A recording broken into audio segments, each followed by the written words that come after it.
ವೀಕ್ಷಕರೇ, ಮನುಷ್ಯನ ತಲೆಗೆ ಯಾವುದಾದರೂ ಒಂದು ವಿಷಯದ ಭೂತ ಹತ್ಕೊಂಡ್ರೆ ಆತ ಯಾವ ಮಟ್ಟಕ್ಕೆ ಹೋಗಬಹುದು, ಆತನ ಆಲೋಚನೆಗಳು ಎಷ್ಟು ದೂರಕ್ಕೆ ಹೋಗಬಹುದು ಅನ್ನೋದನ್ನ ಸ್ವತಃ ಆತನೇ ಯೋಚಿಸಲು ಸಾಧ್ಯವಿಲ್ಲ. ಈ ಕೇಸ್ನ ಪೊಲೀಸರು ಸಾಲ್ವ್ ಮಾಡಿದಾಗ ಅದರ ಕತೆ ಹಾಗೂ ಕಾರಣಗಳನ್ನು ತಿಳಿದು ಖುದ್ದು ಪೊಲೀಸರು ಕೂಡ ಅದನ್ನು ನಂಬಲು ಸಿದ್ಧರಿರಲಿಲ್ಲ. ಜನಸಾಮಾನ್ಯರ ವಿಷಯವಂತೂ ಬೇರೆನೇ ಬಿಡಿ. ಬನ್ನಿ ಹಾಗಿದ್ರೆ ತಡ ಮಾಡದೆ ಸ್ಟೋರಿನ ಶುರು ಮಾಡೋಕ್ಕೂ ಮುಂಚೆ ನೀವು ನಮ್ಮ ಚಾನಲ್ಗೆ ಮೊದಲ ಬಾರಿ ಬಂದಿದ್ದರೆ ದಯವಿಟ್ಟು ಸಬ್ಸ್ಕ್ರೈಬ್ ಮಾಡಿಕೊಂಡು ನೋಟಿಫಿಕೇಷನ್ ಬೆಲ್ನ ಪ್ರೆಸ್ ಮಾಡಿ. ಹಾಗೆ ನಿಮ್ಮ ಅಮೂಲ್ಯವಾದ ಅಭಿಪ್ರಾಯಗಳನ್ನು ಕಾಮೆಂಟ್ ಸೆಕ್ಷನಲ್ಲಿ ಹಾಕೋದನ್ನು ಕೂಡ ಮರಿಬೇಡಿ. ಇವತ್ತು ನಾವು ಮಾತನಾಡಲು ಹೊರಟಿರುವ ಸ್ಟೋರಿ ಶಿವಾಜಿ ಸಾನಪ್ ಕೇಸ್ನ ಬಗ್ಗೆ. ಈ ಕತೆ ಶುರುವಾಗೋದು ಮಹಾರಾಷ್ಟ್ರದ ಮುಂಬೈನಿಂದ. ಅಲ್ಲಿಯ ಒಂದು ಏರಿಯಾ ಕುರ್ಲಾ. ಅಂದು ದಿನಾಂಕ ಆಗಸ್ಟ್ 15, 2021. ಕುರ್ಲಾ ರೈಲ್ವೆ ಸ್ಟೇಷನ್ನಿಂದ ಒಬ್ಬ ವ್ಯಕ್ತಿ ಹೊರಬಂದು ಹತ್ತಿರದಲ್ಲೇ ಇದ್ದ ಬಸ್ ಸ್ಟಾಪ್ಗೆ ಹೋಗ್ತಿರ್ತಾರೆ. ಆಗ ರಾತ್ರಿ 10:30 ಸಮಯ. ರೋಡ್ನಲ್ಲಿ ಜನಸಂಚಾರ ಅಷ್ಟಾಗಿ ಇರಲಿಲ್ಲ. ಟ್ರಾಫಿಕ್ ಕೂಡ ಕಮ್ಮಿ ಇತ್ತು. ಜನರೆಲ್ಲ ಅವರ ದೈನಂದಿನ ಕೆಲಸ ಮುಗಿಸಿ ಮನೆಗೆ ವಾಪಸ್ ಹೋಗ್ತಿದ್ರು. ಹಾಗೆ ಆ ವ್ಯಕ್ತಿಯು ಕೂಡ ಮನೆಗೆ ಹೋಗ್ತಿರಬಹುದು. ಸ್ವಲ್ಪ ದೂರ ನಡೆದುಕೊಂಡು ಬಂದ ಆ ವ್ಯಕ್ತಿ ಇನ್ನೇನು ಬಸ್ ಸ್ಟಾಪ್ ತಲುಪಬೇಕು ಅನ್ನೋಷ್ಟರಲ್ಲಿ ಹಿಂದೆಯಿಂದ ಬಂದ ಒಂದು ಟಾಟಾ ನ್ಯಾನೋ ಕಾರ್ ಆ ವ್ಯಕ್ತಿಗೆ ಡಿಕ್ಕಿ ಹೊಡೆದು ಸ್ಟಾಪ್ ಮಾಡದೆ ಹಾಗೆ ಹೊರಟು ಹೋಗುತ್ತೆ. ಆ ವ್ಯಕ್ತಿ ಸಾಕಷ್ಟು ಅಡಿಗಳು ಎತ್ತರಕ್ಕೆ ಹಾರಿ ನೆಲಕ್ಕೆ ಬಿದ್ದು ಹೋಗ್ತಾರೆ. ಮೈ ಮೇಲೆಲ್ಲ ಸಾಕಷ್ಟು ಗಾಯಗಳಾಗಿತ್ತು. ಈ ಘಟನೆಯನ್ನ ಅಕ್ಕಪಕ್ಕದಲ್ಲಿ ನಿಂತಿದ್ದ ಜನಗಳು ಕ್ಲಿಯರ್ ಆಗಿ ನೋಡಿದ್ರು. ನಂತರ ಅಲ್ಲಿ ಜನ ಸೇರೋಕೆ ಶುರುವಾಗುತ್ತೆ. ತಕ್ಷಣ ಅಲ್ಲೇ ಯಾರೋ ಪೊಲೀಸರಿಗೂ ಕಾಲ್ ಮಾಡಿ ವಿಷಯವನ್ನ ತಿಳಿಸ್ತಾರೆ. ಕೆಲವೇ ಕ್ಷಣಗಳಲ್ಲಿ ಪೊಲೀಸರು ಕೂಡ ಅಲ್ಲಿಗೆ ಬರ್ತಾರೆ. ಬಂದಾಗ ಆ ವ್ಯಕ್ತಿ ಇನ್ನೂ ಜೀವಂತವಾಗೇ ಇದ್ರು. ತಕ್ಷಣ ಆತನನ್ನ ಹತ್ತಿರದ ಹಾಸ್ಪಿಟಲ್ಗೆ ಕಳುಹಿಸಿಕೊಡ್ತಾರೆ. ಅದಾದ ಕೆಲವು ಸಮಯದ ನಂತರ ಪೊಲೀಸರಿಗೆ ಹಾಸ್ಪಿಟಲ್ನಿಂದ ಫೋನ್ ಬರುತ್ತೆ. ಅದರಲ್ಲಿ ಡಾಕ್ಟರ್ ಹೇಳ್ತಾರೆ, ಚಿಕಿತ್ಸೆ ಫಲಕಾರಿಯಾಗದೆ ಆ ವ್ಯಕ್ತಿ ಸಾವನ್ನಪ್ಪಿದ್ದಾರೆ ಎಂದು. ಬಹಳಷ್ಟು ಜನ ಈ ಘಟನೆಗೆ ಐ ವಿಟ್ನೆಸ್ಗಳಿದ್ರು. ಅವರೆಲ್ಲ ಈ ಆಕ್ಸಿಡೆಂಟ್ನ ಕಣ್ಣಾರೆ ಕಂಡಿದ್ರು. ಹಾಗಾಗಿ ಇದೊಂದು ಕ್ಲಿಯರ್ ಆಕ್ಸಿಡೆಂಟ್ ಕೇಸ್ ಆಗಿತ್ತು. ಪೊಲೀಸರು ಕೂಡ ಅದೇ ಆಂಗಲ್ನಿಂದ ಕೇಸ್ನ ರಿಜಿಸ್ಟರ್ ಮಾಡ್ಕೋತಾರೆ. ನಂತರ ಆ ವ್ಯಕ್ತಿಯ ಗುರುತು ಪತ್ತೆ ಹಚ್ಚೋಕೆ ಶುರು ಮಾಡ್ತಾರೆ. ಅದಕ್ಕಾಗಿ ಪೊಲೀಸರಿಗೆ ಹೆಚ್ಚೇನು ಶ್ರಮ ಪಡಬೇಕಾಗಿರಲಿಲ್ಲ. ಯಾಕೆಂದ್ರೆ ಆ ವ್ಯಕ್ತಿಯೊಂದಿಗೆ ಸಿಕ್ಕಿದ್ದ ವಸ್ತುಗಳಲ್ಲೇ ಆತನ ID ಕಾರ್ಡ್ ಕೂಡ ಸಿಕ್ಕಿತ್ತು. ID ಕಾರ್ಡ್ನಲ್ಲಿದ್ದ ಆ ವ್ಯಕ್ತಿಯ ಹೆಸರು ಶಿವಾಜಿ ಸಾನಪ್. ವಯಸ್ಸು 49 ವರ್ಷ. ಮುಂಬೈನ ನೆಹರು ನಗರ್ ಪೊಲೀಸ್ ಸ್ಟೇಷನ್ನಲ್ಲಿ ಹೆಡ್ ಕಾನ್ಸ್ಟೇಬಲ್ ಆಗಿ ಕೆಲಸ ಮಾಡ್ತಿದ್ರು. ನಂತರ ಪೊಲೀಸರು ಆ ಸ್ಟೇಷನ್ಗೆ ಕರೆ ಮಾಡಿ ವಿಚಾರಿಸ್ತಾರೆ. ಆಗ ನೆಹರು ನಗರ್ ಪೊಲೀಸ್ ಸ್ಟೇಷನ್ನ ಪೊಲೀಸರು ಶಿವಾಜಿಯನ್ನ ನಮ್ಮ ಸ್ಟೇಷನ್ನ ಹೆಡ್ ಕಾನ್ಸ್ಟೇಬಲ್ ಅಂತ ಗುರುತು ಹಿಡಿತಾರೆ. ಶಿವಾಜಿ ಪುಣೆಯಿಂದ ಡೈಲಿ ಮುಂಬೈಗೆ ಬರ್ತಿದ್ರು. ಇಲ್ಲಿ ನೆಹರು ನಗರ್ ಪೊಲೀಸ್ ಸ್ಟೇಷನ್ನಲ್ಲಿ ಡ್ಯೂಟಿ ಮಾಡ್ತಿದ್ರು. ನಂತರ ಸಂಜೆ ಡ್ಯೂಟಿ ಮುಗಿಸಿ ವಾಪಸ್ ಪುಣೆಗೆ ಹೋಗ್ತಾ ಇದ್ರು. ಬರುವಾಗ ಹೋಗುವಾಗ ಸಾಕಷ್ಟು ಬಸ್ ಹಾಗೂ ಟ್ರೈನ್ನ ಯೂಸ್ ಮಾಡ್ತಿದ್ರು. ಹೀಗೆ ಆಗಸ್ಟ್ 15, 2021ಕ್ಕೆ ರಾತ್ರಿ 10 ಗಂಟೆಗೆ ತಮ್ಮ ಮನೆಗೆ ವಾಪಸ್ ಹೊರಟಾಗ 10:30 ಸುಮಾರಿಗೆ ಅವರಿಗೆ ಈ ಆಕ್ಸಿಡೆಂಟ್ ಆಗಿತ್ತು. ಅಲ್ಲಿದ್ದ ಪ್ರತ್ಯಕ್ಷದರ್ಶಿಗಳು ಕೂಡ ಅದನ್ನೇ ಹೇಳಿದ್ರು, ಒಂದು ಕಾರ್ ಬಂದು ಡಿಕ್ಕಿ ಹೊಡೆದು ಹೋಗಿತ್ತು ಅಂತ. ನೆಕ್ಸ್ಟ್ ಡೇ ಮಾರ್ನಿಂಗ್ ಪೊಲೀಸರು ಶಿವಾಜಿಯ ಮನೆಯವರಿಗೆ ವಿಷಯ ತಿಳಿಸ್ತಾರೆ. ಅವರುಗಳು ಕೂಡ ಹಾಸ್ಪಿಟಲ್ಗೆ ಬರ್ತಾರೆ. ಬಾಡಿಯನ್ನ ಗುರುತು ಹಿಡಿತಾರೆ. ಎಲ್ಲರೂ ಅಲ್ಲೇ ಅಳೋಕೆ ಶುರು ಮಾಡ್ಕೊಂಡಿದ್ರು. ಪೊಲೀಸರು ಶಿವಾಜಿಯ ಹೆಂಡತಿ ಹಾಗೂ ಭಾವನಿಗೆ ಇದೊಂದು ರೋಡ್ ಆಕ್ಸಿಡೆಂಟ್ ಕೇಸ್ ಅಂತ ಹೇಳ್ತಾರೆ. ಆದ್ರೆ ಅವರಿಬ್ಬರು ಇದನ್ನ ನಂಬೋಕೆ ತಯಾರಿರಲಿಲ್ಲ. ಅವರು ಹೇಳ್ತಾರೆ, ಅದೆಷ್ಟು ಸಾವಿರ ಸರ್ತಿ ಶಿವಾಜಿ ಮುಂಬೈ ಪುಣೆ ಹೋಗಿ ಬಂದಿರ್ತಾರೆ. ಇವತ್ತಿನವರೆಗೂ ಒಂದೇ ಒಂದು ಸಣ್ಣ ಗಾಯ ಕೂಡ ಆಗಿಲ್ಲ. ಆಕ್ಸಿಡೆಂಟ್ ಅಂತೂ ಯೋಚನೆಗೆ ದೂರದ ಮಾತು. ಅಂಥದ್ರಲ್ಲಿ ಪ್ರಾಣಾನೇ ಹೋಗೋ ಹಾಗೆ ಆಕ್ಸಿಡೆಂಟ್ ಹೇಗೆ ಆಗೋಕೆ ಸಾಧ್ಯ ಅಂತಾರೆ.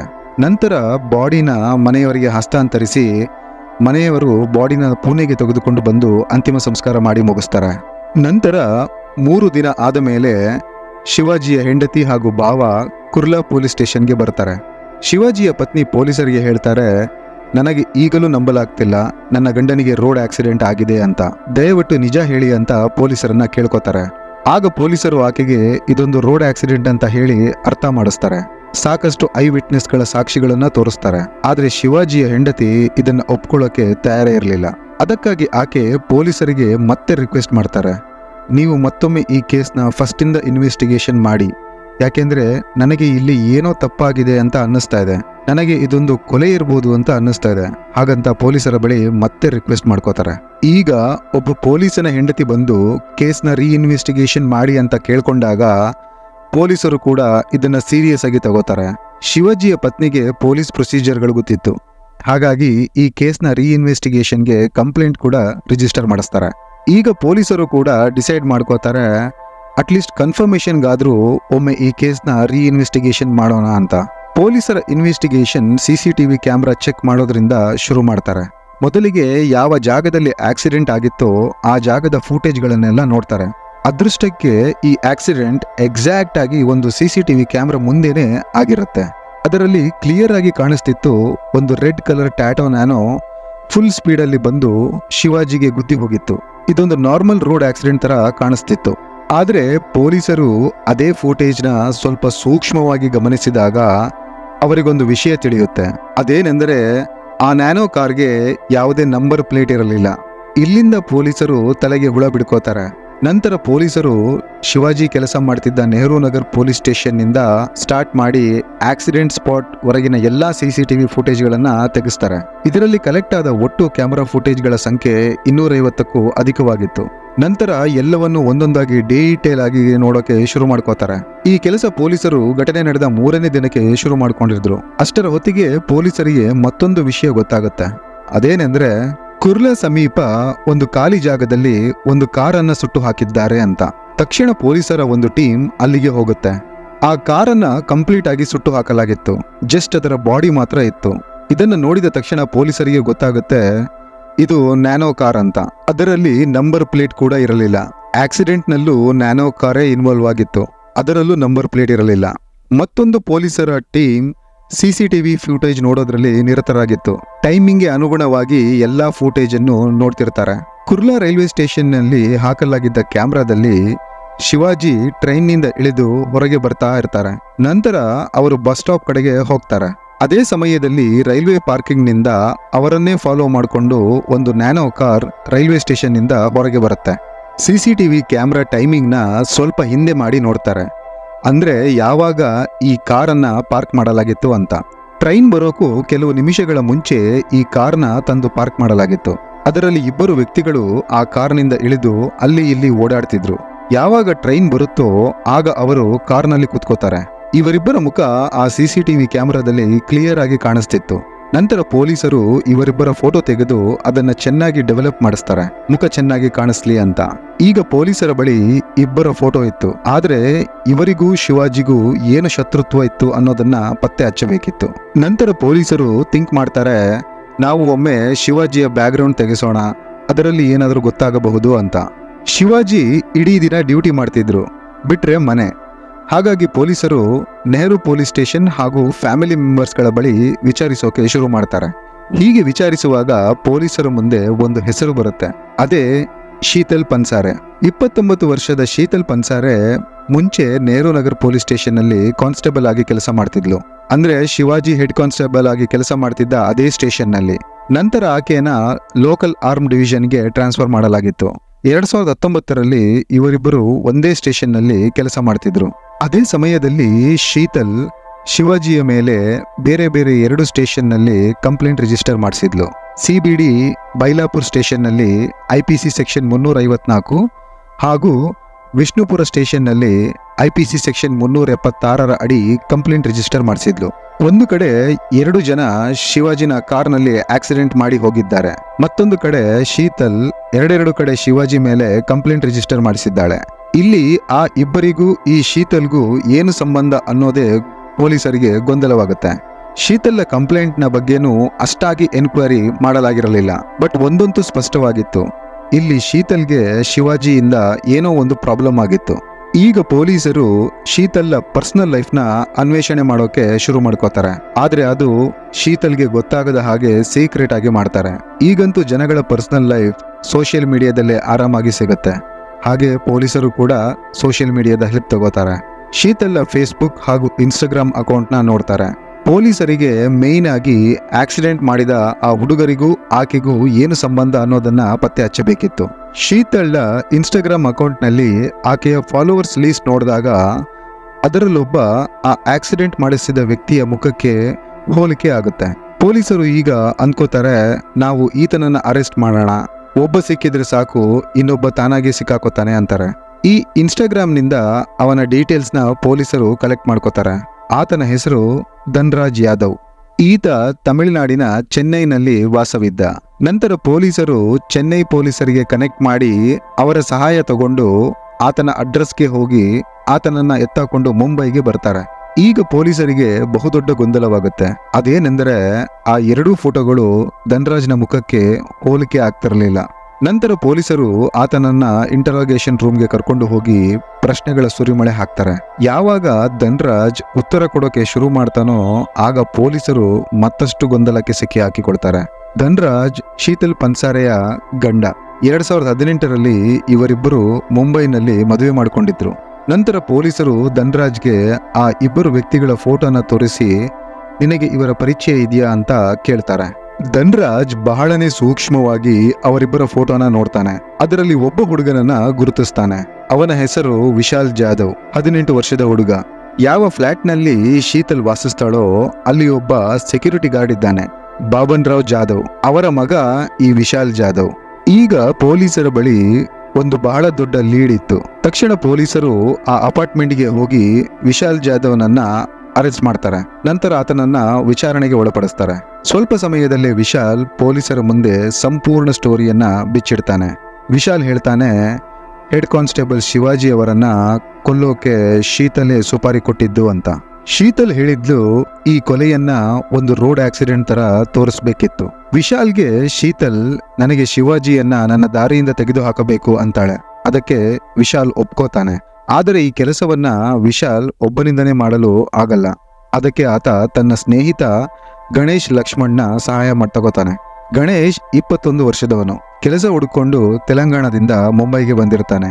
ಶೀತಲ್ ಸ್ಟೇ ಆಗಿದ್ದ ಅಪಾರ್ಟ್ಮೆಂಟ್ ನಲ್ಲಿ ಕ್ಲೀನಿಂಗ್ ಕೆಲಸ ಮಾಡ್ತಿದ್ದ. ಹಾಗಾಗಿ ವಿಶಾಲ್ ಹಾಗೂ ಗಣೇಶ್ಗೆ ಪರಿಚಯ ಇತ್ತು. ಶೀತಲ್ ವಿಶಾಲ್ಗೆ 50,000 ಹಾಗೂ ಗಣೇಶ್ಗೆ 40,000 ಹಣವನ್ನು ಕೊಟ್ಟು ಒಂದು ಸೆಕೆಂಡ್ ಹ್ಯಾಂಡ್ ಕಾರು ಕೂಡ ಕೊಡ್ಸಿರ್ತಾಳೆ, ಅದೇ ಟಾಟಾ ನ್ಯಾನೋ. ನಂತರ ವಿಶಾಲ್ ಹಾಗೂ ಗಣೇಶ್ ಕೆಲವು ದಿನಗಳು ಶಿವಾಜಿಯನ್ನ ಫಾಲೋ ಮಾಡ್ತಾರೆ. ಪ್ರತಿದಿನ ಎಲ್ಲಿಗೆ ಹೋಗ್ತಾನೆ, ಯಾವಾಗ ಸ್ಟೇಷನ್ಗೆ ಬರ್ತಾನೆ ಎಲ್ಲವನ್ನು ದಿನವಿಡೀ ಗಮನಿಸ್ತಾರೆ. ಯಾವಾಗ ಅವರಿಗೆ ಶಿವಾಜಿಯ ಡೈಲಿ ರುಟೀನ್ ಗೊತ್ತಾಗುತ್ತೆ ಆಗ ಕೊಲೆಗೆ ಡೇಟ್ ಹಾಗೆ ಟೈಮ್ನ ಫಿಕ್ಸ್ ಮಾಡ್ತಾರೆ. ಟೈಮನ್ನ ರಾತ್ರಿ 10:30ಕ್ಕೆ ಅಂದ್ಕೊಂಡ ವಿಶಾಲ್ ಹಾಗೂ ಗಣೇಶ್ ಆಗಸ್ಟ್ 15, 2021ಕ್ಕೆ ಡೇಟ್ ಕೂಡ ಫಿಕ್ಸ್ ಮಾಡ್ತಾರೆ. ಈಗ ಪೊಲೀಸರಿಗೆ ಇದ್ದ ಡೌಟ್, ಶೀತಲ್ ಶಿವಾಜಿನ ಯಾಕೆ ಕೊಲೆ ಮಾಡಿದ್ಲು? ಇಬ್ರು ಪೊಲೀಸ್ ಡಿಪಾರ್ಟ್ಮೆಂಟ್ ನಲ್ಲಿ ಇದ್ದಾರೆ. ಅದು ಅಲ್ಲದೆ ಆಕೆ 2 ಸ್ಟೇಷನ್ನಲ್ಲಿ ಶಿವಾಜಿ ಮೇಲೆ ಕಂಪ್ಲೇಂಟ್ ಕೂಡ ರಿಜಿಸ್ಟರ್ ಮಾಡಿಸಿದ್ಲು. ಪೊಲೀಸರಿಗೆ ಶೀತಲ್ನ ಅರೆಸ್ಟ್ ಮಾಡೋಕೆ ಸಾಕಷ್ಟು ಪುರಾವೆಗಳು ಸಾಕ್ಷಿಗಳು ಸಿಕ್ಕಿತ್ತು. ಹಾಗಾಗಿ ಸೆಪ್ಟೆಂಬರ್ 8, 2021ಕ್ಕೆ ಶೀತಲ್ನ ಅರೆಸ್ಟ್ ಮಾಡಿ ಇಂಟರೋಗೇಷನ್ ಸ್ಟಾರ್ಟ್ ಮಾಡ್ತಾರೆ. ಯಾವಾಗ ಶೀತಲ್ಗೆ ನೆಹರು ನಗರ್ ಪೊಲೀಸ್ ಸ್ಟೇಷನ್ನಲ್ಲಿ ಪೋಸ್ಟಿಂಗ್ ಆಗುತ್ತೋ ಆಗ ಅಲ್ಲಿ ಶಿವಾಜಿ ಒಬ್ಬ ಹೆಡ್ ಕಾನ್ಸ್ಟೇಬಲ್ ಆಗಿ ಕೆಲಸ ಮಾಡ್ತಿದ್ದ. ಇಲ್ಲೇ ಇವರಿಬ್ಬರ ಮೊದಲ ಭೇಟಿ ಆಗುವುದು. ಶಿವಾಜಿ ಹಾಗೂ ಶೀತಳ್ಳ ವಯಸ್ಸಿನಲ್ಲಿ ಸುಮಾರು 20 ವರ್ಷದ ಅಂತರವಿತ್ತು. ಆದರೆ ಅದು ಇವರ ನಡುವಿನ ಸ್ನೇಹಕ್ಕೆ ಅಡ್ಡಿಯಾಗಿರಲಿಲ್ಲ. ನಂತರ ಕ್ರಮೇಣ ಇವರ ಸ್ನೇಹದಲ್ಲಿ ಬಿರುಕು ಮೂಡೋಕೆ ಶುರುವಾಯಿತು. ಅದಕ್ಕೆ ಕಾರಣ ಯಾರಿಗೂ ಎಕ್ಸಾಕ್ಟ್ ಆಗಿ ಗೊತ್ತಿರದಿದ್ದರೂ ಶೀತಲ್ ಶಿವಾಜಿಯನ್ನ ಬಹಳನೇ ದ್ವೇಷಿಸೋಕೆ ಶುರು ಮಾಡಿದ್ಲು. ಶೀತಲ್ಗೆ ಶಿವಾಜಿಯ ಮೇಲೆ ರಿವೆಂಜ್ ತೀರಿಸ್ಕೋಬೇಕಿತ್ತು. ಯಾಕೆಂದ್ರೆ ದ್ವೇಷದ ಬೆಂಕಿ ಆಕೆನ ಕಿತ್ತು ತಿಂತಿತ್ತು. ಶೀತಲ್ ಒಬ್ಬ ಪೊಲೀಸ್ ಡಿಪಾರ್ಟ್ಮೆಂಟ್ನಲ್ಲಿ ಇದ್ದೋಳು. ಆಕೆಗೆ ಎಲ್ಲವೂ ತಿಳಿದಿತ್ತು. ಈ ರೀತಿಯ ಆಲೋಚನೆಗಳು ಎಲ್ಲಿಗೆ ಹೋಗಿ ಕೊನೆಯಾಗುತ್ತೆ ಅನ್ನೋದು ಆಕೆಗೆ ಕ್ಲಿಯರ್ ಆಗಿ ಗೊತ್ತಿತ್ತು. ಹಾಗಿದ್ದು ಈ ರೀತಿಯ ಒಂದು ಆಲೋಚನೆ ಮಾಡಿದ್ಲು ಶೀತಲ್. 2018ರಲ್ಲಿ ಶೀತಲ್ ಇನ್ಸ್ಟಾಗ್ರಾಮ್ನಲ್ಲಿ ಒಬ್ಬ ವ್ಯಕ್ತಿಯನ್ನ ಫ್ರೆಂಡ್ ಮಾಡ್ಕೋತಾಳೆ. ಆತನೇ ಈ ಧನ್ರಾಜ್ ಯಾದವ್. ಈತ ಒಬ್ಬ ಬಸ್ ಡ್ರೈವರ್ ಆಗಿದ್ದ ಹಾಗೂ ಚೆನ್ನೈನಲ್ಲಿ ವಾಸವಿದ್ದ. ಧನ್ರಾಜ್ ನೋಡೋಕೆ ಚೆನ್ನಾಗೇ ಇದ್ದ, ಹಾಗೆ ಒಳ್ಳೆ ಸಂಪಾದನೆ ಕೂಡ ಮಾಡ್ತಿದ್ದ. ನಂತರ ಶೀತಲ್ ಧನ್ರಾಜ್ನೊಂದಿಗೆ ಚಾಟಿಂಗ್ ಶುರು ಮಾಡ್ಕೋತಾಳೆ. ನಂತರ ಇಬ್ಬರು ಫೋನ್ನಲ್ಲಿ ಮಾತಾಡೋಕೆ ಶುರು ಮಾಡ್ಕೋತಾರೆ. ನಂತರ ಶೀತಲ್ ಹೇಳ್ತಾಳೆ, ನನಗೆ ನಿನ್ನ ಮೀಟ್ ಮಾಡಬೇಕು ಅಂತ. ಅದೃಷ್ಟವಶಾತ್ ಧನ್ರಾಜ್ ಆ ಟೈಮ್ನಲ್ಲಿ ಮುಂಬೈನಲ್ಲೇ ಇದ್ದ. ನಂತರ ಇಬ್ಬರು ಮೀಟ್ ಮಾಡ್ತಾರೆ. ಅದೇ ಸಮಯದಲ್ಲಿ ಶೀತಲ್ ಧನ್ರಾಜ್ನನ್ನ ಮದುವೆ ಆಗುವಂತೆ ಕೇಳ್ಕೋತಾಳೆ. ಧನ್ರಾಜ್ ಆ ಕ್ಷಣದಲ್ಲಿ ಏನೋ ಯೋಚಿಸದೆ ಮದುವೆಗೆ ಸರಿ ಅಂದು ಬಿಡ್ತಾನೆ. ನಂತರ ಇಬ್ಬರು ಮದುವೆ ಕೂಡ ಆಗ್ತಾರೆ. ಶೀತಲ್ ಇದ್ದ ಅದೇ ಅಪಾರ್ಟ್ಮೆಂಟ್ ನಲ್ಲಿ ಇಬ್ಬರು ವಾಸಿಸೋಕೆ ಶುರು ಮಾಡ್ಕೋತಾರೆ. ವೀಕ್ಷಕರೇ, ನಿಮಗೆ ಇದು ಕೇಳಿ ಆಶ್ಚರ್ಯ ಆಗ್ಬೋದು. ಶೀತಲ್ ಧನ್ರಾಜ್ನನ್ನ ಇನ್ಸ್ಟಾಗ್ರಾಮ್ನಲ್ಲಿ ಮೀಟ್ ಮಾಡೋದು, ಚಾಟಿಂಗ್ ಮಾಡಿದ್ದು, ರಿಯಲ್ ಆಗಿ ಮೀಟ್ ಮಾಡಿದ್ದು, ಮದುವೆ ಪ್ರಪೋಸಲ್ ಮಾಡಿದ್ದು, ನಂತರ ಮದುವೆ ಆಗೋದು, ಇದೆಲ್ಲ ಕೇವಲ 4 ದಿನದಲ್ಲಿ ಆಕೆ ಮಾಡಿ ಮುಗಿಸಿದ್ಲು. ನಂತರ ಮದುವೆಗೆ 1 ವಾರ ಆಗತ್ತೆ. ಈಗ ಶೀತಲ್ ಧನ್ರಾಜ್ ಹತ್ತಿರ ಒಂದು ಹೆಲ್ಪ್ ಕೇಳ್ತಾಳೆ. ಆಕೆ ಹೇಳ್ತಾಳೆ, ಶಿವಾಜಿ ಎಂಬ ಒಬ್ಬ ವ್ಯಕ್ತಿ ನನಗೆ ತುಂಬಾ ತೊಂದರೆ ಕೊಡ್ತಿದ್ದಾನೆ, ಅದಕ್ಕೆ ಆತನನ್ನ ಕೊಲ್ಲಬೇಕು ಅಂತಾಳೆ. ಧನ್ರಾಜ್ ಒಬ್ಬ ಸೀದಾ ಸಾದಾ ಹುಡುಗ, ಆತ ಅದಕ್ಕೆ ನನ್ನಿಂದ ಆಗಲ್ಲ ಅಂತಾನೆ. ಶೀತಲ್ ಹೇಳ್ತಾಳೆ, ನೀನೊಬ್ಬ ಬಸ್ ಡ್ರೈವರ್, ಶಿವಾಜಿಯನ್ನ ಬಸ್ನಲ್ಲಿ ಆಕ್ಸಿಡೆಂಟ್ ಮಾಡಿದ್ರೆ ಯಾರಿಗೂ ಗೊತ್ತಾಗಲ್ಲ. ದಿನಾಲೂ ಈ ತರ ರೋಡ್ನಲ್ಲಿ ಸಾವಿರಾರು ಜನ ಸಾಯ್ತಾರೆ, ಯಾರಿಗೂ ಗೊತ್ತಾಗಲ್ಲ ಅಂತ ಹೇಳಿ ಕನ್ವಿನ್ಸ್ ಮಾಡೋಕೆ ಟ್ರೈ ಮಾಡ್ತಾಳೆ. ಆದ್ರೆ ಶೀತಲ್ ಏನೇ ಹೇಳಿದ್ರೂ ಧನ್ರಾಜ್ ಇದಕ್ಕೆ ಒಪ್ಕೊಳ್ಳಿಲ್ಲ. ಇದೇ ವಿಷಯವಾಗಿ ಅವರ ನಡುವೆ ದಿನಾಲು ಜಗಳವಾಗೋಕೆ ಶುರುವಾಗುತ್ತೆ. ಇದರಿಂದ ಅವರಿಬ್ಬರ ಸಂಬಂಧ ಕೂಡ ಹಾಳಾಗ್ತಾ ಬರ್ತಿತ್ತು. ನಂತರ ಶೀತಲ್ ಧನ್ರಾಜ್ನ ಮೇಲೆ ಡೊಮೆಸ್ಟಿಕ್ ವೈಲೆನ್ಸ್ ಕೇಸ್ನ ಪೊಲೀಸ್ ಸ್ಟೇಷನ್ ನಲ್ಲಿ ರಿಜಿಸ್ಟರ್ ಮಾಡಿಸ್ತಾಳೆ. ನಂತರ ಆತನನ್ನ 1 ವಾರ ಸ್ಟೇಷನ್ ನಲ್ಲಿ ಇಟ್ಟು ಬಿಡುಗಡೆ ಮಾಡ್ತಾರೆ. ಇದಾದ ನಂತರ ಧನ್ರಾಜ್ ಚೆನ್ನೈಗೆ ಹೊರಟು ಹೋಗ್ತಾನೆ. ಶೀತಲ್ ಧನ್ರಾಜ್ನನ್ನ ಮದುವೆ ಆಗಿದ್ದು ಕೇವಲ ಶಿವಾಜಿಯನ್ನ ಕೊಲೆ ಮಾಡುವ ಉದ್ದೇಶದಿಂದ ಅಷ್ಟೇ. ನಂತರ 2019ರಲ್ಲಿ ಶೀತಲ್ ಶಿವಾಜಿಯ ಮೇಲೆ 354 ಹಾಗೂ 376 ಕೇಸ್ನ ರಿಜಿಸ್ಟರ್ ಮಾಡಿಸ್ತಾಳೆ. ಆದರೆ ಪೊಲೀಸರು ಆ ಕೇಸ್ನ ಮೇಲೆ ಅಷ್ಟಾಗಿ ಗಮನ ವಹಿಸಿರಲಿಲ್ಲ. ದಿನಗಳು ಕಳೀತಾನೇ ಇತ್ತು. ಈಗ 2021 ಬಂದಿತ್ತು. ಈಗಲೂ ಕೂಡ ಆಕೆಗೆ ಶಿವಾಜಿನ ಕೊಲೆ ಮಾಡೋ ಉದ್ದೇಶ ಚೂರು ಕಡಿಮೆ ಆಗಿರಲಿಲ್ಲ. ನಂತರ ಆಕೆ ವಾಸ ಮಾಡ್ತಿದ್ದ ಬಿಲ್ಡಿಂಗ್ನ ಸೆಕ್ಯೂರಿಟಿ ಗಾರ್ಡ್ನ ಮಗ ವಿಶಾಲ್ನೊಂದಿಗೆ ನಿಧಾನವಾಗಿ ಸ್ನೇಹ ಬೆಳೆಸ್ತಾಳೆ. ಆಕೆ ಆತನನ್ನ ತನ್ನ ಪ್ರೇಮದ ಬಲೆಗೆ ಬೀಳಿಸ್ಕೋತಾಳೆ. ಶೀತಲ್ ವಿಶಾಲ್ನನ್ನ ಪ್ರೀತಿಸೋ ರೀತಿ ಡ್ರಾಮಾ ಮಾಡೋಕೆ ಶುರು ಮಾಡ್ಕೋತಾಳೆ. ಇತ್ತ ವಿಶಾಲ್ ಕೂಡ ಆಕೆನ ಸಂಪೂರ್ಣವಾಗಿ ನಂಬ್ತಾನೆ, ಪ್ರೀತಿಸೋಕೆ ಶುರು ಮಾಡ್ತಾನೆ. ಶೀತಲ್ಗೆ 29 ವರ್ಷ ಹಾಗೂ ವಿಶಾಲ್ಗೆ 18 ವರ್ಷ. ನಡುವಿನ ಅಂತರ 10 ವರ್ಷಕ್ಕಿಂತ ಹೆಚ್ಚಿತ್ತು. ಯಾವಾಗ ಶೀತಲ್ಗೆ ವಿಶಾಲ್ ತನ್ನ ಪ್ರೀತಿಯ ಬಲಿಯಲ್ಲಿ ಸಂಪೂರ್ಣವಾಗಿ ಬಂದಿಯಾಗಿದ್ದಾನೆ ಅಂತ ಗೊತ್ತಾಗುತ್ತೋ ಆಗ ನಾನು ಏನೇ ಹೇಳಿದರೂ ಕೇಳ್ತಾನೆ ಅನ್ನೋ ನಂಬಿಕೆ ಬಂದ ಮೇಲೆ ಶೀತಲ್ ತನ್ನ ಪ್ರಮುಖ ಉದ್ದೇಶವನ್ನ ವಿಶಾಲ್ನ ಮುಂದೆ ಇಡ್ತಾಳೆ. ಧನ್ರಾಜ್ ತರ ಯೋಚಿಸೋ ಶಕ್ತಿ ಇಲ್ಲದೆ ಜಸ್ಟ್ ಪ್ರೀತಿಲಿ ಮುಳುಗಿದ್ದ ಒಬ್ಬ 18ರ ಯುವಕ ಆಕೆಯ ಮಾತನ್ನ ನಂಬ್ತಾನೆ, ಹಾಗೆ ಕೊಲೆ ಮಾಡೋಕ್ಕೂ ಒಪ್ಕೋತಾನೆ. ನಂತರ ವಿಶಾಲ್ ತನ್ನ ಸ್ನೇಹಿತ ಗಣೇಶ್ನನ್ನ ಕೂಡ ಪ್ಲಾನ್ನಲ್ಲಿ ಸೇರಿಸಿಕೊಳ್ತಾನೆ. ಇದಾದ ನಂತರ ಶೀತಲ್ ಪೊಲೀಸ್ ವೆಲ್ಫೇರ್ ಫಂಡ್ನಿಂದ 11 ಲಕ್ಷ ಲೋನ್ ತೆಗಿತಾಳೆ. ಅದರಲ್ಲಿ 50,000 ವಿಶಾಲ್ಗೆ ಕೊಟ್ಟು 40,000 ಗಣೇಶ್ಗೆ ಕೊಡ್ತಾಳೆ. ಗಣೇಶ್ಗೆ ಕೊಟ್ಟ ಹಣವನ್ನ ಆತ ತನ್ನ ಅಣ್ಣನ ಅಕೌಂಟಿಗೆ ಟ್ರಾನ್ಸ್ಫರ್ ಮಾಡ್ತಾನೆ. ಆತ ತೆಲಂಗಾಣದಲ್ಲಿ ವಾಸಿಸುತ್ತಿದ್ದ. ನಂತರ ಶೀತಲ್ ಒಂದು ನ್ಯಾನೋ ಕಾರ್ ಖರೀದಿಸಿ ಉಳಿದ ಹಣವನ್ನ ಬ್ಯಾಂಕ್ನಲ್ಲಿ FD ಮಾಡಿಸ್ತಾಳೆ. ಆಗಸ್ಟ್ 15ಕ್ಕೆ ಯಾವಾಗ ಶಿವಾಜಿನ ಕೊಲೆ ಮಾಡೋಕೆ ವಿಶಾಲ್ ಹಾಗೂ ಗಣೇಶ್ ರೈಲ್ವೆ ಸ್ಟೇಷನ್ನಲ್ಲಿ ಕಾಯ್ತಿದ್ರೋ ಆಗ ಅಲ್ಲೇ ಶೀತಲ್ ಕೂಡ ಓಡಾಡ್ತಿದ್ಲು. ಶೀತಲ್ ತನ್ನ ಕಣ್ಣ ಮುಂದೆ ಶಿವಾಜಿ ಸಾಯೋದನ್ನ ನೋಡೋ ಆಸೆ ಇಟ್ಕೊಂಡಿದ್ಲು. ಒಂದು ದ್ವೇಷದ ಬೆಂಕಿ ಶೀತಳನ್ನ ಮದುವೆ ಮಾಡಿಸಿತ್ತು. ಒಬ್ಬ ಹುಡುಗನೊಂದಿಗೆ ಪ್ರೀತಿಯ ನಾಟಕ ಕೂಡ ಮಾಡಿಸಿತ್ತು. ಸೆಪ್ಟೆಂಬರ್ 8ಕ್ಕೆ ಗಣೇಶ್ನನ್ನ ಕೂಡ ತೆಲಂಗಾಣದಿಂದ ಅರೆಸ್ಟ್ ಮಾಡ್ತಾರೆ ಪೊಲೀಸರು. ಆಕ್ಸಿಡೆಂಟ್ ಮಾಡಿದ ಮೇಲೆ 3 ಜನ ಆ ಕಾರನ್ನ ತಗೊಂಡು ಹೋಗಿ ಸುಟ್ಟು ಹಾಕಿದ್ರು. ಇಷ್ಟೆಲ್ಲ ಮಾಡಿದ ಶೀತಲ್ ತಾನೇ ಶಿವಾಜಿಯನ್ನ ಕೊಲೆ ಮಾಡಿದ್ದಾಗಿ ಒಪ್ಕೊಂಡಿದ್ದಾಳೆ. ಆದರೆ ಇವತ್ತಿಗೂ ಕೂಡ ಆಕೆ ಆತನನ್ನ ಯಾಕೆ ಕೊಲೆ ಮಾಡಿದೆ ಎಂಬ ಕಾರಣವನ್ನ ಕೋರ್ಟ್ ಮುಂದೆನೋ ಪೊಲೀಸ್ ಮುಂದೆನೋ ತಿಳಿಸಿಲ್ಲ. ಈ ಕೇಸ್ ಇನ್ನೂ ಕೋರ್ಟ್ನಲ್ಲೇ ಇದೆ, ತೀರ್ಪು ಬರೋದು ಬಾಕಿ ಇದೆ. ಸ್ಟೋರಿನ ಇಲ್ಲಿಗೆ ಎಂಡ್ ಮಾಡೋಣ. ಸಿಗ್ತೀನಿ ಮುಂದಿನ ಎಪಿಸೋಡ್ನಲ್ಲಿ. Till then, take care.